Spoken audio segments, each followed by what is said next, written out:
Hello दोस्तों, आप सबका वेलकम है अमित मीडिया में। गांव में एक व्यक्ति रहता था जिसका नाम था हरिया।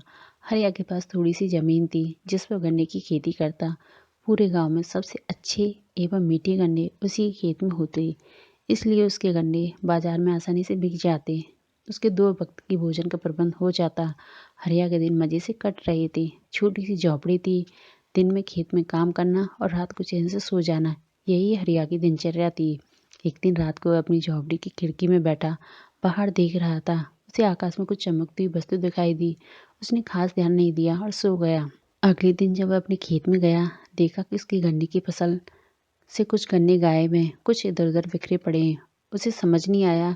खेत की 3 तरफ दीवार है, एक तरफ गेट है जिस पर रोज शाम में ताला लगाकर अपने घर जाता हूँ। गन्ने कैसे उखड़ गए, यह वह सोच रहा था। शाम को अपने घर पहुंचा। रात को वह सोने जा रहा था।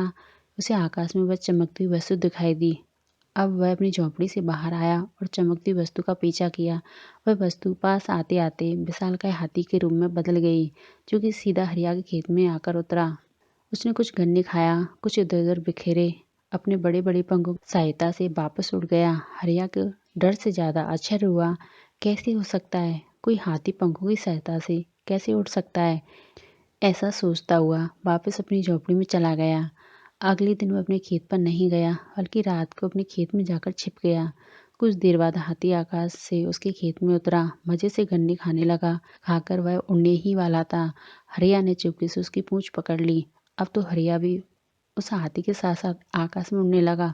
उड़ते उड़ते हाथी स्वर्ग में पहुंचा। हरिया भी उसके साथ स्वर्ग में प्रवेश कर गया। ऐसा नज़ारा देखना तो दूर, उसने कभी सुना भी नहीं था। वहाँ दूध की नदियाँ बहती, चांदी की मुलायम घास, हीरे जवाहरातों के फर्श तथा सोने के मकान बने हुए थे। वह इन सबको देखने में व्यस्त ही था। तभी राज दरबारी ने उसे पकड़ लिया। पकड़कर देवराज इंद्र के पास ले गए। इंद्र को बड़ा आश्चर्य हुआ, यह जीवित व्यक्ति देवलोक में कैसे आ पहुंचा। उन्होंने हरिया से इसके बारे में पूछा तो हरिया ने उसे सारी बात बता दी और बोला, महाराज, आपका हाथी रोजाना मेरा बहुत नुकसान करता है। अब इंद्र ने हरिया से कहा, ठीक है, तुम अपने नुकसान के बदले यहाँ से ले जाना चाहो वो ले जा सकते हो। हरिया ने 2 मुट्ठी भर के हीरे उठाए। दरबारी ने उसे वापस पृथ्वी लोक पर छोड़ दिया। अब तो हरिया एक बहुत धनी व्यक्ति बन चुका था। उसने झोंपड़े के स्थान पर अपने लिए बड़ा सा सुंदर मकान बनवा लिया।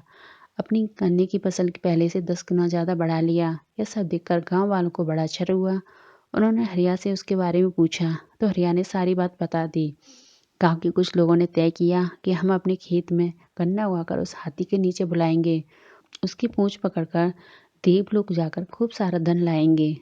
उनकी योजना सफल रही। हरे हरे गन्ने को देखकर हाथी नीचे आ गया। जब गन्ने खाकर वापस जाने लगा तो ग्रामवासी उसकी पूंछ से लटक गए।